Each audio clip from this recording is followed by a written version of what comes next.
Chris joins us now. I mean, just you don't hear about an earthquake of a magnitude that high, 7.7. Aftershocks were like 6.5. And if you're looking at that video closely, there was some of those pools that are on top of the building were literally just dumping everything. It was the buildings were shaking so much, the ones that didn't collapse.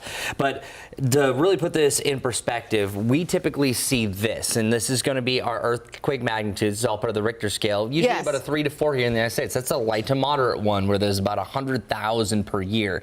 We were close to an 8. That is considered a major to a great earthquake, where roughly there's only about 1 per year that are this strong. Severe damage and loss of life, and Lisa, we saw that already with this. For sure. I mean, some of the tremors were felt as far as 600 miles away. Wow. So just devastating. I'm sure we'll hear a lot more about this. And aftershocks to come. But luckily, not a big shock here. 80 degrees. Maybe you have some outdoor plans today. Do it. It's going to be fantastic. And it will be a tad bit breezy. From time to time, you're going to have some wind gusts up to 25 miles per hour. But check it out.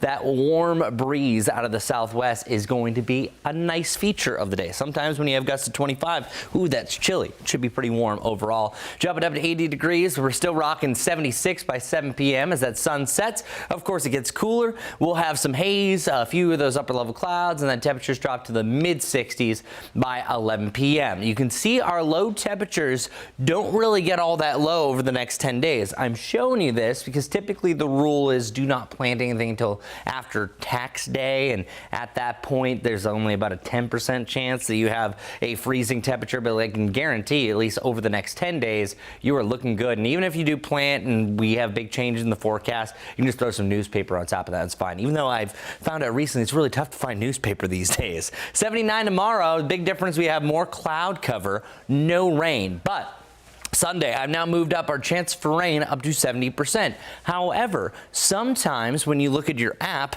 you might say, oh man, 70% chance of rain. That's a washout, right? Well, hold on. Contraire, mon frere.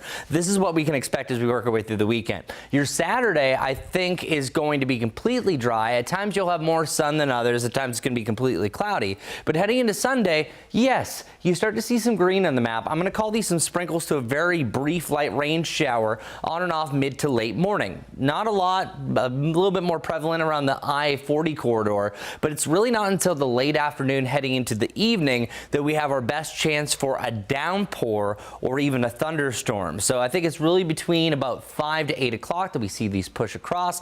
And if this accelerates, of course, it'll be a little bit earlier in the day, but it looks like most of the day overall might be dry, might look like it's going to rain, but I think it's really the end of the day that we have this activity. We're still looking at a weather alert day for this coming Monday.